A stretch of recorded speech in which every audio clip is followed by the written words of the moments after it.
USAA knows dynamic duos can save the day, like superheroes and sidekicks or auto and home insurance. With USAA, you can bundle your auto and home and save up to 10%. Learn more and get a quote at USAA.com/bundle. Restrictions apply. Hey, it's Paris. You know I love sparkly things, right? Like stars. Duh. And thanks to Hilton and Auto Camp, I just slept under them. Picture me, serving looks by the fire outside my luxurious Airstream, making s'mores with the kids, while a national park is our backdrop. The great outdoors meets Hilton hospitality. That's hot. Explore all the new ways to stay at Hilton.com. Hilton for the stay.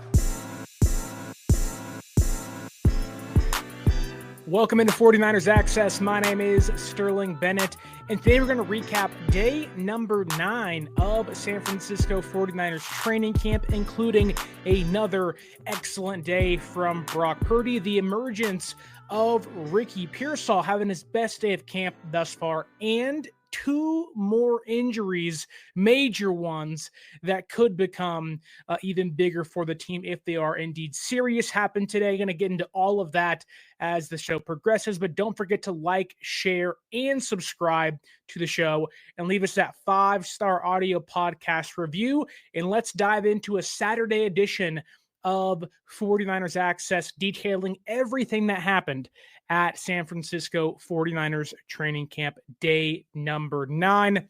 They have an off day tomorrow, but that did not stop the Niners from going about an hour and a half again today. It was a lighter practice compared to yesterday's really intense 2-hour length of practice, but still plenty to dive into today. And let's kick things off with the attendance. Who was there? Who was absent? Who was healthy? Who came back? And who was hurt? Jordan Watkins, rookie wide receiver, returned today, so a good sign after missing yesterday's practice. Jair Brown also returned. He was playing starting safety with the first-team defense today, so good stuff there. And Austin Pleasants, who limped off the practice field yesterday, returned in what has become a very interesting position because Andre Dillard is still out, the backup right tackle or the assumed backup right tackle, and Colton McKivitz was a new addition to the absentee list. He did not practice today. We're not exactly sure, but the assumption is he's getting some rest. Nick Bosa also did not practice. Interesting enough, usually Nick has been on the same schedule as Christian McCaffrey and Trent Williams, where they will both play and practice on the same days and rest on the same days. But Trent Williams practiced today, and so did Christian McCaffrey, but Nick Bosa got the day off. I'm not sure if it was like you are rewarded for a great day of practice on Friday after having like 6 sacks or would-be sacks during practice, so give him a day off. But maybe he was just tired. I don't know, but he didn't practice today in what the team is deeming as rest. Darrell Luter Jr., cornerback, who is vying for the 3rd cornerback job on the outside of the defense. He missed practice due to personal reasons today. Not entirely sure why. None of my business, but he did not practice, making that cornerback room very, very, very thin. And then Kevin Givens, defensive tackle, he did not practice today. So a couple more additions to the absentee list. But we still had guys like Deommodore Lenoir. He didn't practice today, although he did do some drills on the side, so that's pretty good. Demo did drills on the side. Yetur Gross-Matos also did some drills on the sideline, and so did Andre Dillard. So 3 guys that may be coming back as soon as next week's joint practices. Renardo Green didn't practice. Jordan James is still out. Jacob Cowing is still out, and Jawan Jennings continues to be sidelined with a calf injury. But I do want to get into 2 new injuries that happened today because, my goodness, the San Francisco 49ers, although none of the injuries thus far are like really serious, there's no torn ACLs or ligaments or breaks.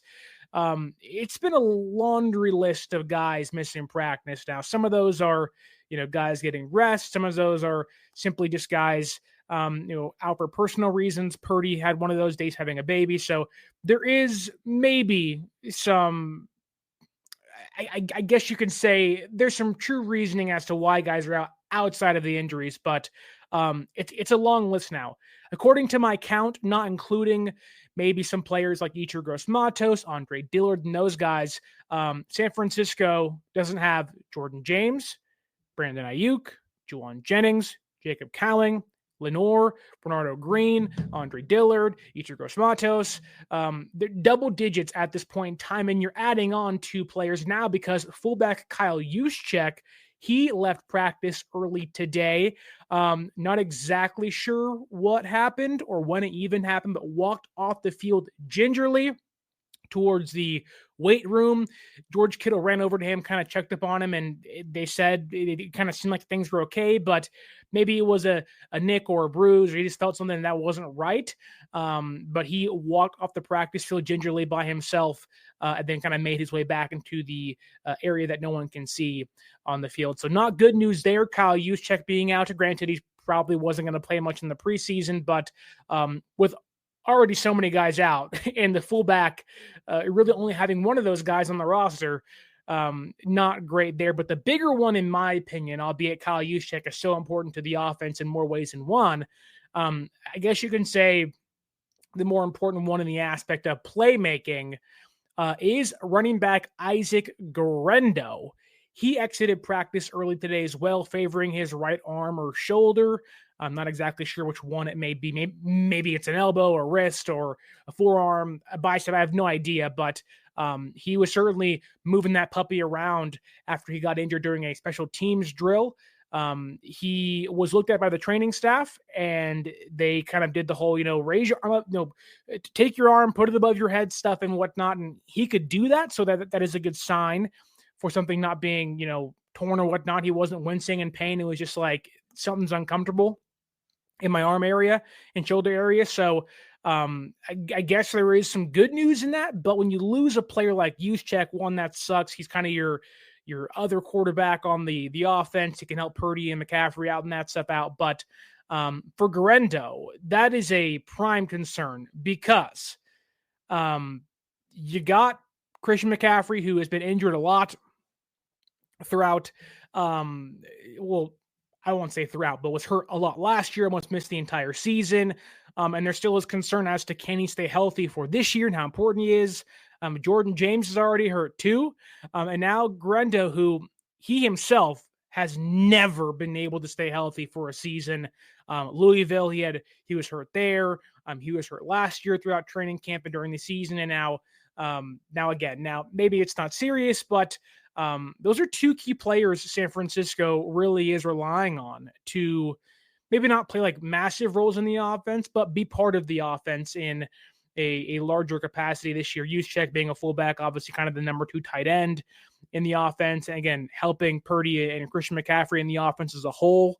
But Guerendo, like he is supposed to take a big step in year 2 and become kind of that, higher end explosive receiving threat out of the backfield and hopefully be the one cut back behind Christian McCaffrey. And you're looking at, Jordan James being out and Guerendo starting to take a leap into becoming a bona fide number 2 behind seams, or at least kind of securing that job in an early way during training camp and preseason, or at least having the opportunity to do that with James being out. But after what was, I think, his best running practice of training camp, he gets hurt. And it's like, man, like 2 steps forward, 1 step back, or maybe it's 1 step forward, 2 steps back for Isaac Guerendo. Just kind of unfortunate. Hope it's not serious, but San Francisco is getting pretty thin at running back. They just signed Amir Abdullah yesterday. Maybe they had to go find somebody else too, but cornerback is all messed up with injuries, and so is receiver. And now running back has already lost 2 guys, albeit not knowing how serious those are. Still 2 guys are out, seemingly. Hopefully he's back by Monday, but it feels like those guys are going to be maybe active for preseason week 1, but you just never know, and you have to have bodies. You can love your top stars. You can love your number 1 and number 2 running backs or your top receivers, but if you can't make it to then, by week 1 being healthy, it's pointless to even talk about it because, the offense as a whole is relying on guys that are either unproven or have injury history. And as soon as guys start dropping that have injury history, you're asking unproven players to step up. And that's a big risk for this team. It's a really big risk, for this offense that really has to rely on young guys. Obviously, you love Purdy and Kittle and Juwan Jennings and Ayuk, and you love those people, but man, as soon as guys start getting hurt, that's when you start worrying. That's when the dread of, despite how good San Francisco could be, there's real, serious, credence to the idea that they could also be not as good as we think. And I know some fans out there see a last place record and now a last place schedule on the docket this season. And if they can stay healthy, again, talk about, some people say 15-2 or 3. I don't think that, but I think San Francisco's season really hinges on, can they stay healthy? It really does. And that includes top guys and depth guys. And you lose that much depth early in training camp, you're relying on, in this case, Christian McCaffrey to stay healthy, which, I think he will for the most part, but it's really hard to have your top running back have injury history, serious ones at that, and then have your backup also have injury history. And now your assumed third string guy have a knee injury. So they're really thin at running back. I wouldn't be shocked to see them sign somebody just to fill a camp body. Obviously, you have Cory Kiner and Amir Abdullah and Patrick Taylor Jr., but, I'm not going to get too far in the deep end of like, oh my God, this is a major concern, but it's really easy to let your brain wander into that territory as you see guys, going and getting hurt for any which way as training camp progresses. Strawberry Reacts here in the YouTube chat asks this: they do seem to be giving extra rest days to random players throughout. I think they're trying to keep everyone fresh. I think that too. I think, kind of going back to Nick Bosa and Colton McKivitz not practicing after how the, last season went and, how poorly things resulted with injuries last year to Christian McCaffrey and Deebo Samuel and Brandon Ayuk, and so much that went wrong last year because of injuries and guys being exhausted after coming off a Super Bowl. It just wasn't going to work for them. This year, you can tell, one, they're more focused, re-energized, but also they seem to be playing it so safe, which is really good. Like you got to have your guys healthy. So I think you're right. They do want to keep guys fresh. So that's why I don't overreact to Colton McKivitz not practicing today or Nick Bosa getting an extra day off. They're going into an off day. Bosa had an excellent 3-day or 2-day stretch of practice the last couple of days. So reward him, give him a day off, and just tell him like, hey, you are Nick Bosa. Like, we know what you're going to be like once week 1 comes along. So I don't worry about that. But he also says here in the YouTube comments, was Renardo Green working out on the side? He was earlier in the week. I didn't see him, so I'm not entirely sure. I did see though Yetur Gross-Matos and Lenoir, and sometimes those guys work out before practice and after practice when no one else is there. They do things in the weight room where nobody else can see it. So where we may look at it and see that no one's working out on the sideline during a day, that could already have transpired pre-practice, or they're doing things behind closed doors we don't see. Maybe you got treatment. I have no idea. So that doesn't mean they aren't getting work done. I'll put it that way.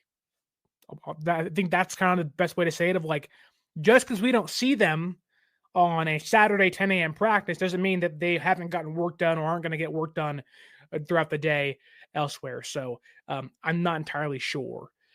Strawberry Reacts says in the YouTube comments. He also says here, I haven't heard much from Luke Farrell, backup tight end. Is it hard to tell about his blocking in training camp?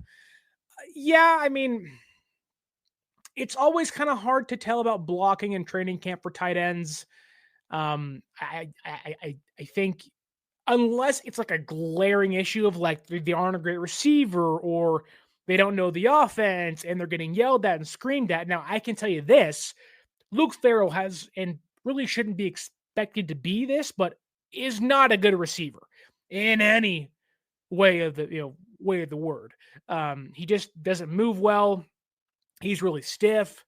And he's not like, he's a bigger body dude, right? You'd want him to beat cornerbacks, during 1v1s, and he just doesn't do that.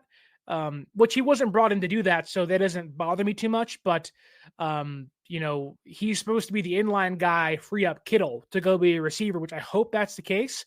But I think you'll probably see Farrell start the preseason, and you may get a better indication there. But even then, like, you are more in tune to see how the O-line looks during training camp and during the 1v1s. But even then, like, it's still kind of this it's really hard to simulate game speed, and they're not playing starters usually, right? So there's so much happening, and you're not going to get a sense of, what the offensive line or tight ends look like until preseason comes along. And even then, maybe there's still some questions and stuff. So, and that's why a lot of us were confused as to why San Francisco didn't bring or didn't keep Jarrett Kingston last year and let Ronnie Bell take his roster spot. We all said, huh? Why? What's going on? So there is stuff like that may surprise you as the preseason progresses and roster cutdown day comes along. But again, I always hold my reservations for tight ends and offensive linemen until game time comes, because it's much easier for me to dictate and kind of assess them. But you can very easily tell cornerbacks, receivers, linebackers, and quarterbacks and stuff like that, running backs too, during training camp much easier than you can tight ends or offensive line and defensive line. Albeit defensive line is easier to assess than offensive line during training camp, in my humble opinion. This episode is brought to you by Indeed. When your computer breaks, you don't wait for it to magically start working again. You fix the problem. So why wait to hire the people your company desperately needs? Use Indeed's sponsored jobs to hire top talent fast. And even better, you only pay for results. There's no need to wait. Speed up your hiring with a $75 sponsored job credit at Indeed.com/podcast. Terms and conditions apply. Moving along, though, to the rest of my notes, because the cornerback rotation continues to get thinned out. That sucker is spread thin. We're talking with 7 eyes thin, because Lenoir is not practicing. Bernardo Green's still out, and Darrell Luter Jr. also missed today. So you have Dallas Flowers and Trey Brown on the outside, Upton Stout playing nickel. And we've seen worse days from the defense, but today was not one of their best days. Albeit, again, a lot of the starters not practicing, so you're having second string guys or borderline first team, but probably second team guys playing with the entire first team, second string guys with the second team, or third string guys with the second team, and so on and so forth down the kind of the line. And sometimes guys flourish in that, but sometimes guys just really are kind of head over heels of whoa, what's going on? And today I think it did show. There was a clear cut talent discrepancy of the offense, who didn't even have Ayuk and Jennings and Cowing, but still got the better of the defense over and over again. And you can talk about no Nick Bosa too. So there is some context as to why the offense was so good, but the defense, man, it was just, I think it'll look better come preseason, but the last couple of days have not been kind to Robert Saleh's unit. But before we get into the actual takeaways of the practice, including Purdy and Pearsall and Watkins and some rookie standouts, I want to let you guys know you can go to SeatGeek.com. Find yourself some tickets for Niner games, baseball games, some concert tickets. Maximize that last week or so of summer before the kids go back to school. Find yourself some tickets and use promo code 49ers Access, 49 ERSACCESS at SeatGeek.com to save yourself $20 off your first purchase. I use it all the time. My wife uses it. My brother uses it. And it's right here on your screen. And I'm giving you a free discount. Use that promo code and save yourself some money. It can maybe afford you parking or a beer or maybe some dinner. It'll help cover the cost in some way. why would you not want to use it? I am someone that's always finding ways to save money. I use the Upside app. I use my promo code at SeatGeek.com. If you can save yourself any money nowadays, it really helps out. So use that promo code and save yourself $20 off your first purchase. A Niners fan in the YouTube comments asks this. So you're worrying about the Niners not making the postseason. I'm not worried about that. I'm really not I think I had San Francisco going, 11-6, 10-7 in my schedule release predictions. And I think they're going to be good. I don't think they'll be 2023 good, but it's a younger defense that should come on late in the year if they can get off to a hot start. Like San Francisco is playing a really easy schedule. I think San Francisco will make the playoffs. I don't know if it's division or a wild card, but they're in a good place. I just think that they're in the early stages of kind of gearing things back up. Shanahan called it a 3-year window for a reason. They're kind of in that year one right now. So I wouldn't expect fireworks in year one, but they still have a heck of a talented roster. So I think San Francisco makes the playoffs. I just don't know if that's going to be at 10-7, 11-6. But I would by in no means predict 15-2 or 14-3 by no means. But let's get to the offense for the day because it was cooking. It was humming along because Brock Purdy today was again perfect. Brock Purdy has had a really, really strong week of practice, 11 for 11 on the day. And that's without having Jawan Jennings and Brandon Ayuk and Jacob Cowing and, he had Russell Gage and company, but Purdy really kind of honed in on Ricky Pearsall today, and they had themselves quite the performance. Of Purdy's 11 completions, 4 of those went to Ricky Pearsall, and they were eating up the middle of the football field, especially deep down the football field today over the middle. They were in sync. They were in lockstep. The chemistry is certainly there. We're never going to know, but I do think that we really, people walked into the year already jaded towards Pearsall because, a receiver in the first round.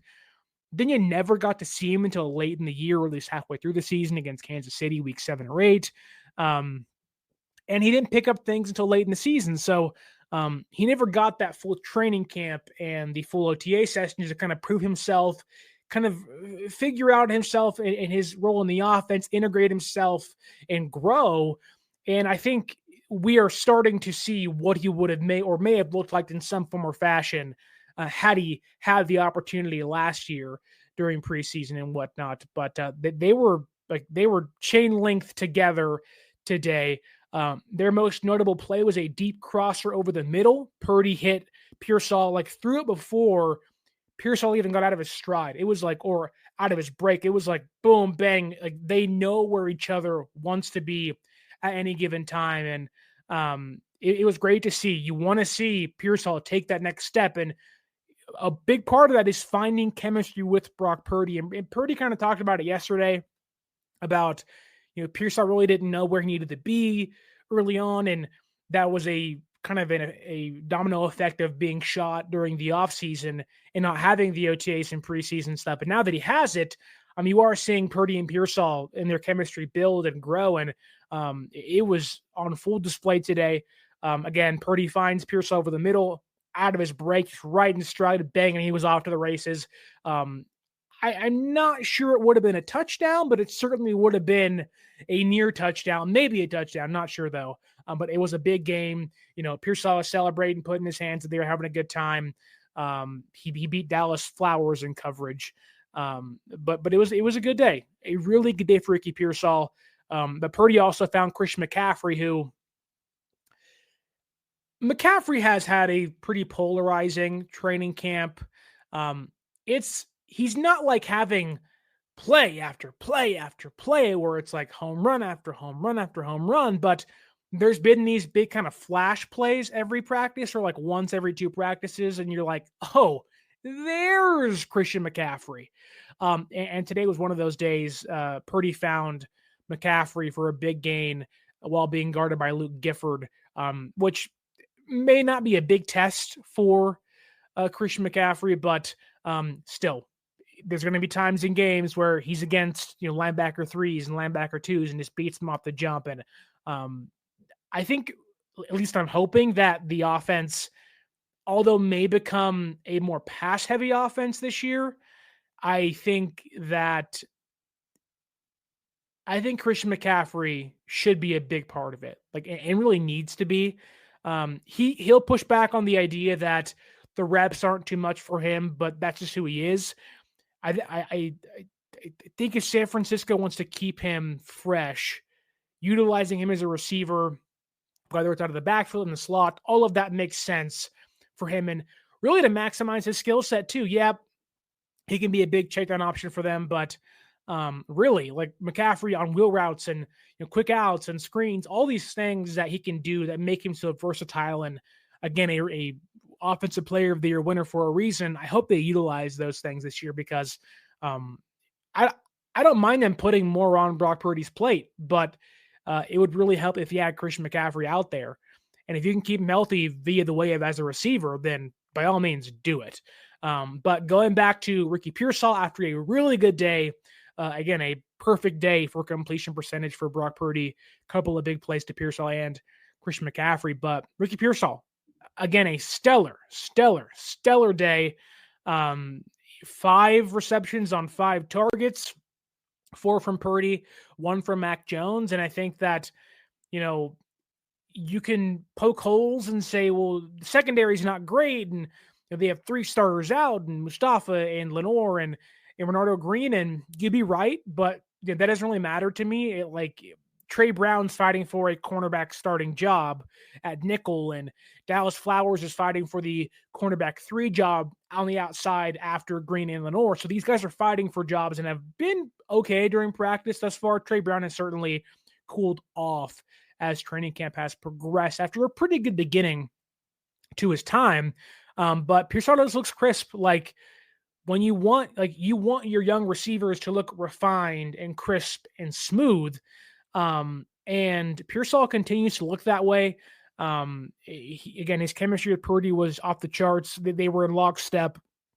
But also, Pearsall, I don't know if it's the pressure of needing to have a big year or the kind of fire in his gut to I have to prove myself this season, but you can tell that he's pushing himself really hard. He's redoing reps with Brock Purdy during warmups. He's giving it 110% during practice, which again, you can maybe say, chill, you were already hurt once, don't do it again. But that's the effort that makes you better at the end of the day. And Pearsall has done that, and he's already showing signs of growth, and he's already kind of becoming one of Purdy's favorite targets in training camp so far. So it's really good to see. Obviously, we will see if that continues once Jennings comes back and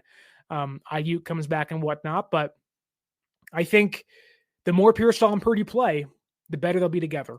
And the more Pearsall plays, the better he'll be.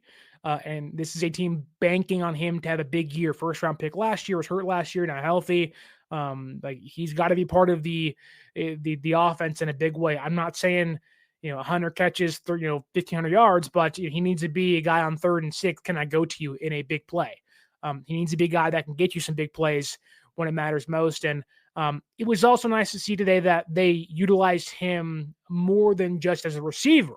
He was utilized twice in the running game on end arounds. So you're seeing Shanahan mix in and utilize his versatility some more and get him the football in different ways, which is great to see, because Pearsall is a versatile receiver that can do those things that, we all praise Andy Reid for getting Mecole Hardman involved in certain ways and utilizing Rashee Rice and Kelsey in all these creative ways. While you're not going to see much of that from Kyle Shanahan, there is ways to get the ball into his playmakers' hands in different ways. Debo as the wide back and stuff and whatnot. But Pearsall, I think, really can be utilized as an end-around guy, as a screen receiver, because he has that speed. He has that.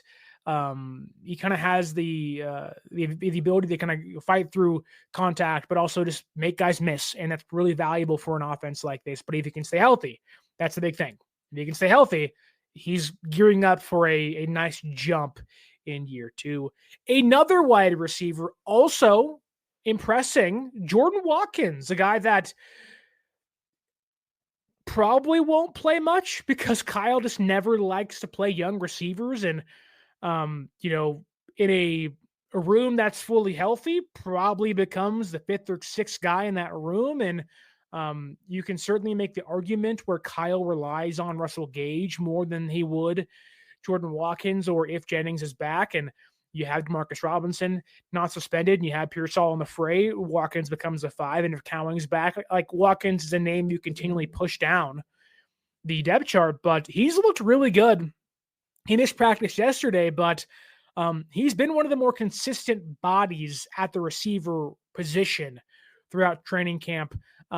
Today came back, cut a nice 20+ yard post route from Brock Purdy while being guarded by UDFA Jacob Robinson. And I think just like, we would say with Cory Kiner, or at the time, Jordan James, or even on the defensive back room for Pinnock and Richie Grant and Jair Brown and Darrell Luter Jr. and Cyril Neal, guys that, although Watkins is a rookie, other guys that can take strides in their growth and kind of etch out a spot on the roster for themselves while guys miss time. Watkins is one of those premier guys you point to and say, hey, you may not be the receiver 3 or 2 or 1 when it's all said and done, but we have a lot of guys injured, and you are in a prime spot to prove yourself, get first team reps, which has happened with guys absent from practice. So these are big kind of pivotal practices for Jordan Watkins. And although, again, no Lenoir, no Green and Mustafa in the secondary to go against, he looked pretty good today. Like, he looked sharp and crisp, and the speed is a big thing for him. And I think without knowing how long, Jennings and Cowing and Ayuk are going to be out for, we have some indication, but we don't know exactly when they'll come back. He's kind of walking into next week, into a preseason week, mind you, against the Broncos, but also a pretty important joint practice week. So if he can stay healthy, but also continue his progress and to impress, Watkins may be on a faster track than most rookies to see some playing time, because he's looked pretty good. There was some concerns, and there has been some points of like the classroom stuff, the meeting stuff. Is he getting it? But from a physical standpoint, you can see why they like Jordan Watkins a lot and drafted him this year. Like, there is a more positive outlook to his year right now than previous rookies walking into a year like this. Like, Jordan Watkins today is a heck of a lot ahead, if that even makes sense, or a lot more ahead than Jacob Cowing was at this time last year, I will say, which Cowing didn't play much, but we saw last year when guys got hurt, they couldn't put him out there. Watkins is in a place now where guys are hurt, and I think has shown enough to kind of be tossed out there if he needs to be, and I think has shown enough to warrant, again, a longer look than just most rookies would if you're Kyle Shanahan and company on the offensive coaching staff. Let's see what else we have here. But Ollie P says in the YouTube comments, I liked Watkins' quote stating, rookies might not play a lot, but I'm different. It's one of those things where, like, everybody knows Kyle Shanahan is probably going to, his desire is to doghouse rookies and just not play them at all and give them 1 year, because Kyle is so tough on receivers, whether it's Ayuk or Debo or Pearsall, Cowling, Jalen Hurd, Dante Pettis, all those guys at some point in time for various periods of time did find themselves in the doghouse barking to get out of there. But Watkins, I think, has put his best foot forward, and I think has proven a little bit more than some of those guys have early on. Obviously, Debo and Pearsall and Ayuk are first and second round picks, so them kind of excluded, but those middle round receivers never play in year one. So like, Watkins to me is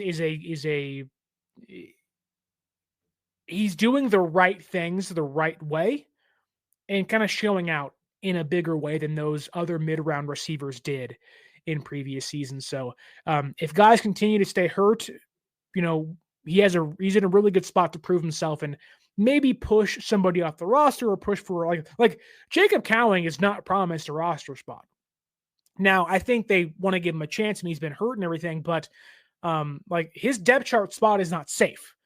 If someone's injured, like Robinson or Ayuk or Jennings, like Watkins, if he continues to grow and show some stuff, there's room for him to move up the depth chart, maybe for a kind of, I guess you can say, a very kind of 2-week period or maybe a month-long thing. It's not going to be solidified then, but he's done a lot of good work, and I think it's really impressive for him.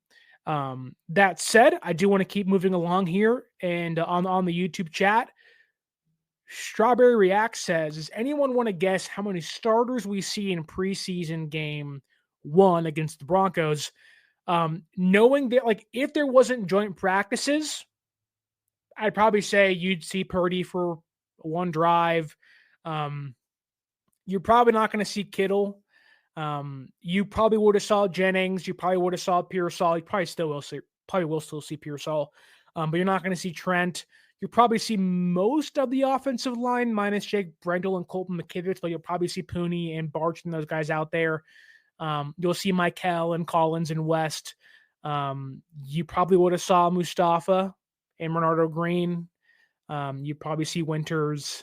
But outside of like maybe 10 of those guys would play, but with joint practices, Shanahan may say, I value that so much more than the actual game itself. So probably about 6 may start, but also they're really thin at a lot of places and need these guys to prove themselves. So maybe I'm wrong. Maybe you do see 10 starters play with offense and defense combined, and you see Shanahan say, go win your job, go prove to me you can play. So, but I am, because they're so young, I don't even want some starters to play. I want to see young guys out there balling out against the Broncos and the Raiders during joint practices. My name is Happy Gilmore. I haven't swung a club in years. You know what you got to do. Grip it and rip it. Or... Oh, now that is some Happy Gilmore. Everyone is talking about the comeback kid, Happy Gilmore. Happy Knee. Yeah, baby! Happy Gilmore 2, only on Netflix July 25th. Rated PG-13, may be inappropriate for children under 13. Papa J in the YouTube chat saying, like and subscribe. Yeah, like and subscribe, folks. And yes, Papa J, what's up, brother? Hope you're doing well on a Saturday. What is it, afternoon now? Today flew by. Today flying by. But man, Strawberry React says, I would say Cowing's spot on the 53 is saved, but based on his progress in OTAs, his spot on the depth chart is tentative. 100% agree.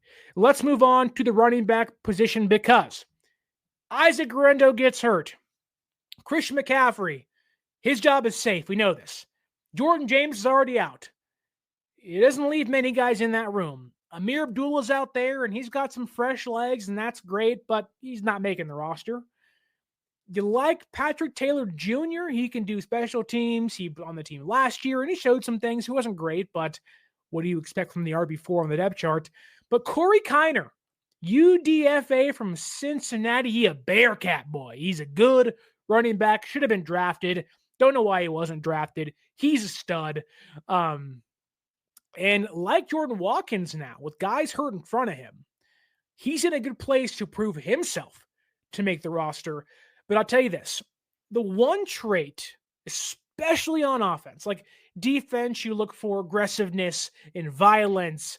On offense, mainly at running back and receiver, those guys, you look for, do they want contact?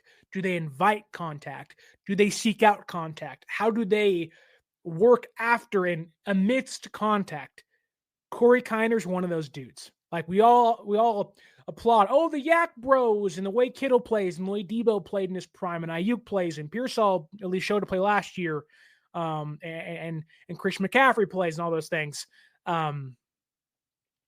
Cory Kiner, to me, although is not those guys talent-wise, you're looking at a UDFA that I would not be shocked makes the roster.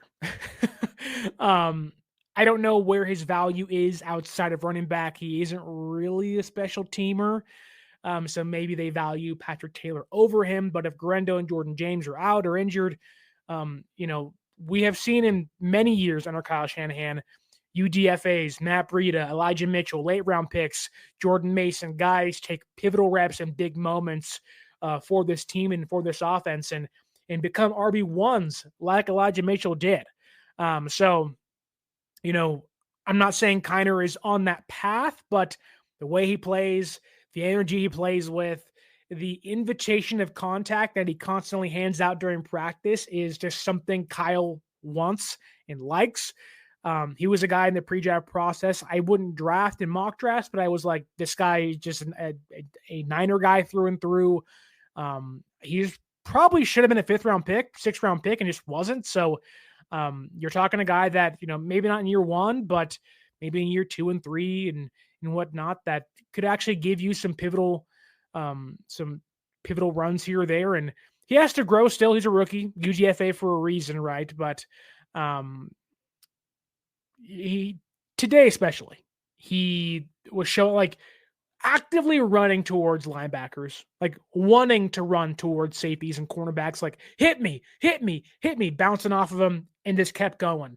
And so he's a smaller guy. He's not going to be, Jordan Mason all jacked up, or he's not going to be prime Steven Jackson or Frank Gore by any means. But, Cory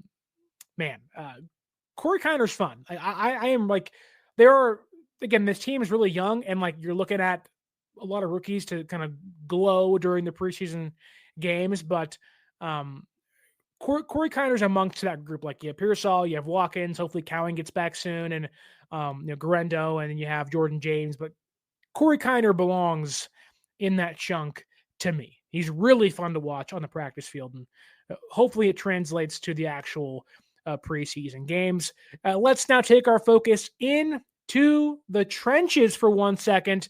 No Nick Bosa, so definitely more lighter work for the offensive line. Some bounce back days from Zach Johnson and whatnot on the offensive line. Bosa wasn't annihilating Colton McKivitz because McKivitz didn't practice, nor did Bosa. He also wasn't terrorizing Trent Williams or the interior defensive line either. But a pretty quiet day for the defense, I may add. Austin Pleasance, who got the starting right tackle duties with Colton McKivitz out. Sure, again, no Nick Bosa, so how do you grade him out? I think with that knowledge, Austin Pleasance looked pretty good. Pleasantly surprised, and with Andre Dillard still being out, Pleasance kind of has the right tackle job all to himself currently behind Colton McKivitz as the right tackle too, and him and Burford they're not swapping. Burford's always at left tackle.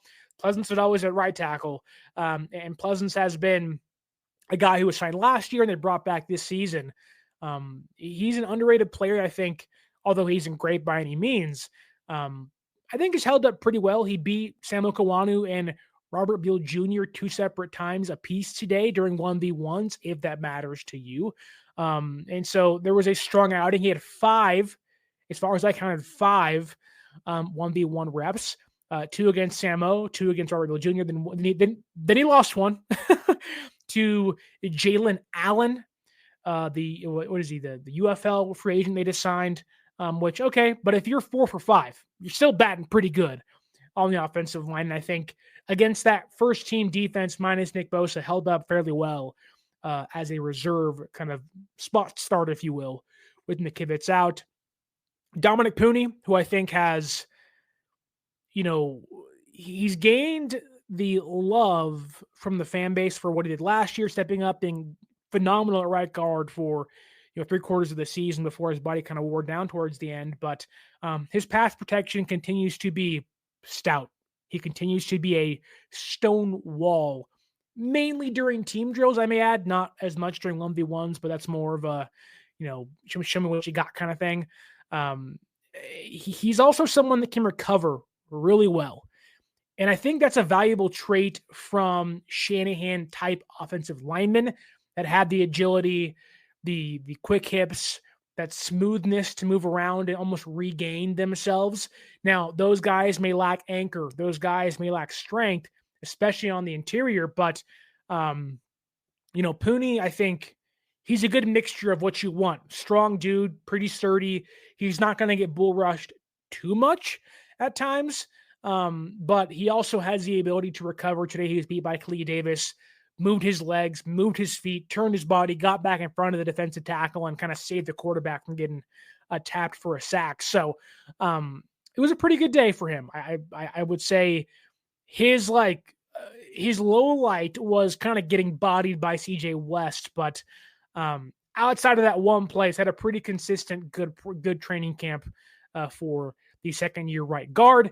Then there's Alfred Collins, who I know I talked about yesterday, the ups and downs of him and the slow start he had and how the injury held him back and he's playing catch up and all those things are still true.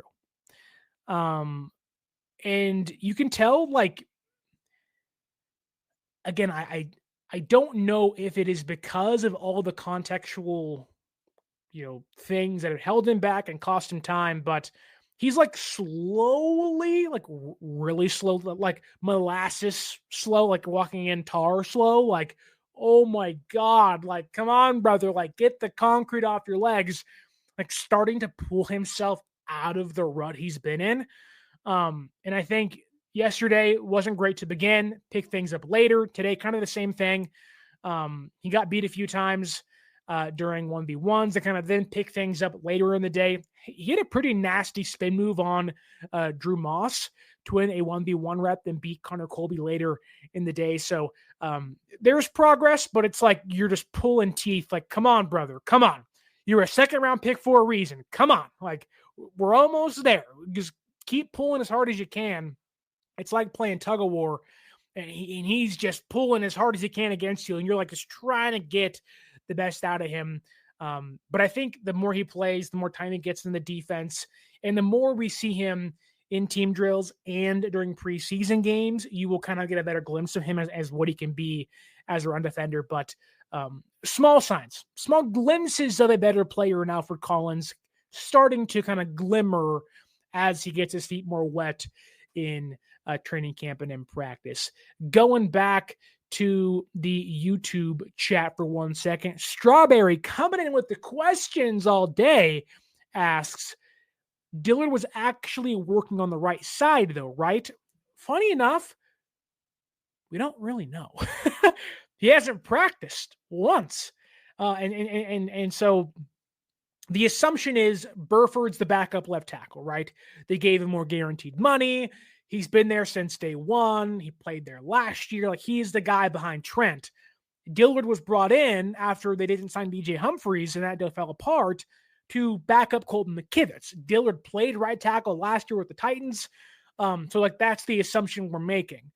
The problem is he hasn't practiced. So going back to the Austin Pleasant stuff, Pleasance has been the only right tackle outside of some lower level guys like Zach Johnson on the right side. And so you'd want to see Dillard out there because you'd rather have your best guys going toe to toe for the right tackle job. But okay. Clarification by Mr. Strawberry in the YouTube chat says, sorry, I meant on the side field, meaning he may return soon. He has been the last couple of days, as far as I can remember. I know there was one day I definitely saw him out there. So there are some signs he's getting better. Again, San Francisco is playing the injury stuff timidly. Is that a word? Timidly? Timid? What is the present tense form of timid? or the active tense form? It's not important. Verbs are hard. Anyways. Or is that an adjective? English is dumb. It's such a dumb language, but I speak it, so here we are. He has been doing some work on the side field and whatnot, but they are wanting to gear things up for joint practices, so they're holding a lot of guys out. My assumption is we're going to get some of these guys back soon, probably back on Monday or kind of Tuesday, Wednesday's walkthrough to lead into Thursday's joint practice against the Broncos. So they've kind of hinted towards that of like, we're holding these guys off to make sure they are completely healthy, that then they'll come back next week. So we'll see. I think we are guaranteed to get Lenoir back next week. They were pretty open about this being like a 3-day off period for him. Then he'll come back during Monday's practice. So yeah. And Rob D, thank you. Timidly is a word. It's an adverb. Thank you, Rob D. This is why you're here. Be my spell check. Be my Grammarly. Thank you. Thank you so much. But man, let's continue on in the notes I have, because let's go from the trenches out to the secondary. Some smaller notes on the day. Siren Neal has been getting work at cornerback and safety. Maybe a reason as to why San Francisco felt comfortable cutting Jalen Mahoney a couple days ago. But he has now gotten his second interception of training camp, this time picking off fourth-string quarterback Carter Bradley on a ball intended for Jordan Watkins. Also, not sure why with the injuries to running backs and receivers and cornerbacks that we have fourth-string quarterbacks. I know Shanahan likes those things. To be frank, Mordecai has been pretty bad, like really bad, like unplayably bad, like a lot of turnovers, picks and whatnot from Mordecai. Carter Bradley also isn't good either. Cut one of them, preferably Carter Bradley. Don't know why he's there besides his dad being Gus, but with so many guys getting hurt, you need a roster spot. Like, come on now. Why are we not signing other guys that can fill some needs for us, at least to give us some bodies healthy? I get it. You want to have 4 quarterbacks because Purdy's probably not going to play during the preseason, or at least not as much in the preseason, but okay, that's fine. I just like, he's not making the roster. So maybe you cut him later and whatnot, but like, and if they weren't so injured, I wouldn't care as much. But with Guerendo being now injured and Juszczyk being hurt and Cowing and Ayuk and all the injuries they have, do you really need to have a 4-string quarterback? They don't practice anyways. They're just there. They rarely practice. They may get 1 or 2 reps a day. Hence why his interception is like, really, dude, you have like 5 passes. That's what you do with it. But I digress. I'll get off my soapbox for a second, because Jacob Robinson, UDFA at a BYU, has been having a really good training camp. Now, again, working with the 3s and the 2s at times, but continues to be around the football, making plays. Got beat earlier in the day by Jordan Watkins, but also then peeled it back and got a PBU on a curl route intended by Jordan Watkins. And so you see the kind of give and take with him as a young defensive player. But I'm pretty impressed with Jacob Robinson, excuse me. He has, again, he's looked better than a UDFA should look through training camp. There's ups and there's downs, but I do like what I see. I do like what I see. Wow. Let's see. Benali P says here in the YouTube chat, the last time the Niners had a bad quarterback 3, no one could figure out why he was on the roster. He made the NFC Championship game that year. Your backyard barbecue has some new RSVPs. Just tap Target. With the grill raring to go, your personal shopper is tackling your same-day delivery order at Target. Babe, so Bob and Lynn are bringing the kids after all. Pro tip, you can change your same-day order with a quick text to your shopper. I'll have her add popsicles. Ooh, and some sidewalk chalk. Your shopper texts a thumbs up. You text 5 exclamation points and life is good. Text with a personal shopper and get it all delivered ASAP. Just tap Target. Okay. I will say this, though. I can't speak for everybody, but I wouldn't say Brock Purdy was a bad quarterback 3. I know his first rep felt like the wrong side handoff to Jordan Mason during the preseason game against the Vikings. But to his credit, he beat out Nate Sudfeld in preseason, which, clearly there was a reason as to why they kept him. But the difference is they also weren't paying a quarterback $53 million that season. It was, yeah, we like Trey, but don't really trust him. we don't love Jimmy, but we trust him more than Trey. But we do like Brock Purdy. So there's some more context as to why that's the case. And Strawberry out here just having to dig some more, just take some more digs, saying, are you sure, Sterling? Maybe Carter's challenging Purdy for the quarterback one job. That's it. You're banned. You're banned. Get out of here with that crap. I'm going to put you in the user timeout on the StreamYard we're currently on. Oh, man. Kenny 49ers, what's up, brother? Happy Saturday. He says, Jimmy G is a saint. Not literally. Devontae Adams loves him. Tell me that, or come back to this once Matthew Stafford misses time and Jimmy G's throwing hospital balls again to Devontae and can't hit him on the sideline down deep against the Lions when they were in Las Vegas together. Man, I know it was the Raiders and it was dark times, but my God. Just, I am shocked. One, they're back on the same team, but two, like, Stafford's already injured. He is one hit away from it being Jimmy G versus Brock Purdy at one point this year, which would be awesome. Be pretty fun to see. But for as much as we're talking about Niners injuries and their season hinging on the health of their roster, the Rams are one hit away from it being just up in smoke. Like, if Stafford's down and Jimmy G is fine, but like, they're not winning 11 games with him. They're not winning 12 games in the NFC West with him. And it's like, they are one injury and Stafford already has back pain. So, anything could happen for all the injury talk of San Francisco. The Rams are equally in that place, albeit mainly at quarterback. Continuing here though, in my notes, because we have one final thing to talk about, and you know what it is: the kicking competition. I had to get like a sounder for that. The kicking competition.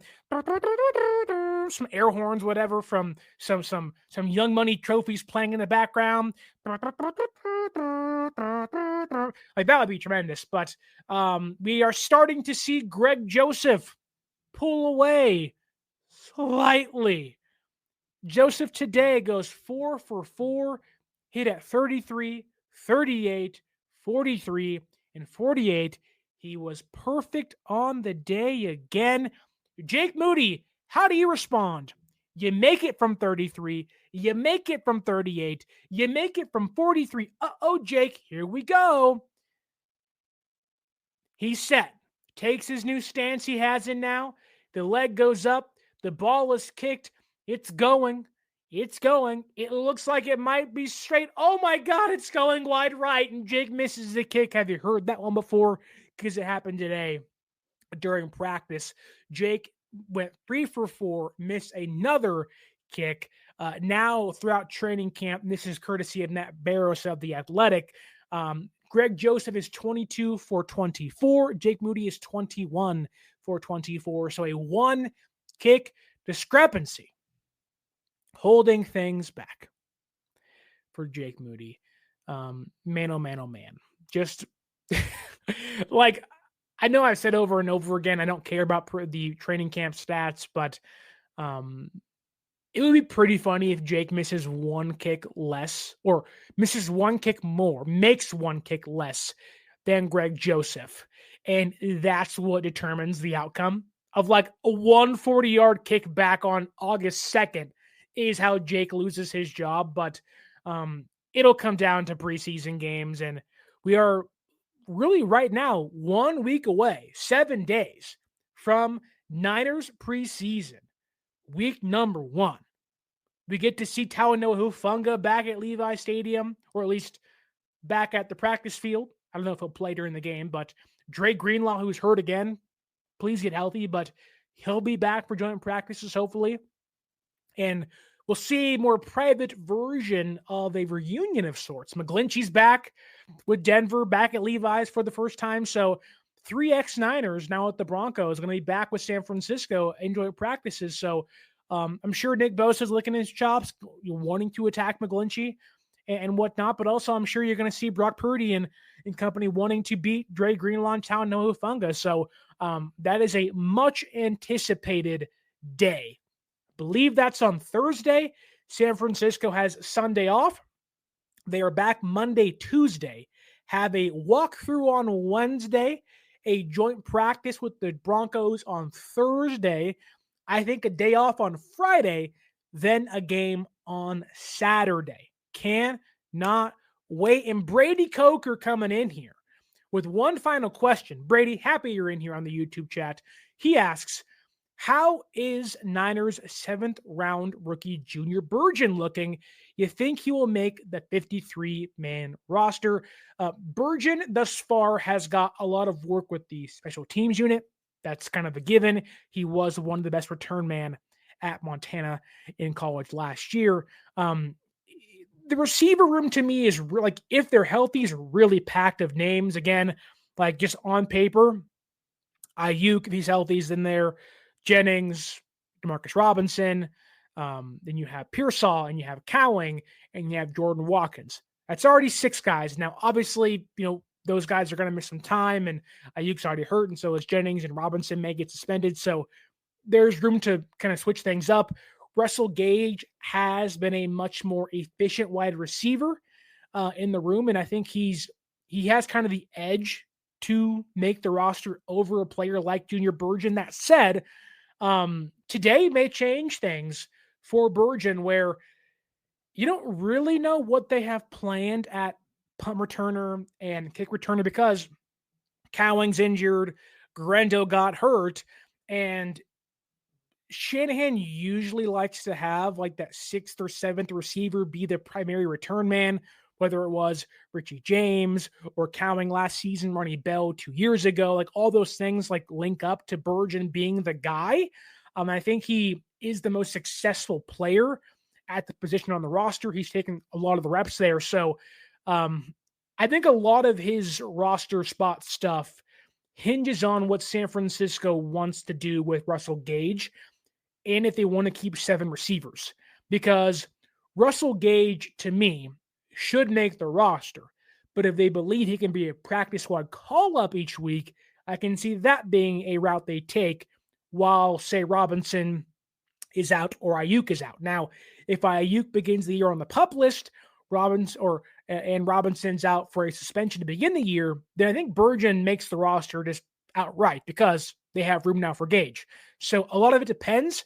But also I think Burgeon may be a player that can sneak through to the practice squad, because he really doesn't give much as a wide receiver. He is a return man through and through. So he's looked fine. It's not been great as a receiver, but there's been some glimpses here or there. But his avenue to playing time, to being on the team, is strictly right now as a return man. And I think right now, with Cowing being out and Guerendo now being hurt, he has a through line to that spot. But again, as a receiver, you're not going to see much of him. But maybe he balls out during preseason, but so far that hasn't been the case. There's been Gage, Robinson, Pearsall, and Watkins all looking miles ahead of him as a wide receiver. But great question, and I think a really good way to end the show. It was their last pick in the draft. It's the last topic of a Saturday rendition of 49ers Access. I want to thank Brady Coker, Kenny 49ers, Strawberry Reacts, Benali P, Rob D, so many more, Joe Carmack, also in the YouTube chat, Papa J, Bobo's in there somewhere, I'm sure, too, as well. Tommy Huxley, he's one of the fairies, a 49ers fan, and then a bunch of Facebook chats from F. John Jr. Zuchewski talking about the U.S. military conference tanking. I don't know what that's about, but I appreciate you being there. Happy Saturday. Hope you have a great rest of your day. Brady says here, appreciate the great detailed answer. I'm definitely coming back in here. You're very knowledgeable. Brady, thank you for saying that. We love the kind words. Hopefully you can like, share, and subscribe with the rest of the people watching and listening, either on the YouTube or the audio podcast versions. You can follow us on social media at 49ers_access is the X or the Twitter. 49ers.access is the Instagram. And you can use that promo code right here on your screen. 49ers Access, 49 ERS ACCESS at SeatGeek.com to save yourself $20 off your first purchase. That's all I have for you today. Enjoy the rest of your Saturday. My first 53-man roster prediction coming your way tomorrow. You do not want to miss that. But until next time, my name is Sterling Bennett, and as always, stay faithful.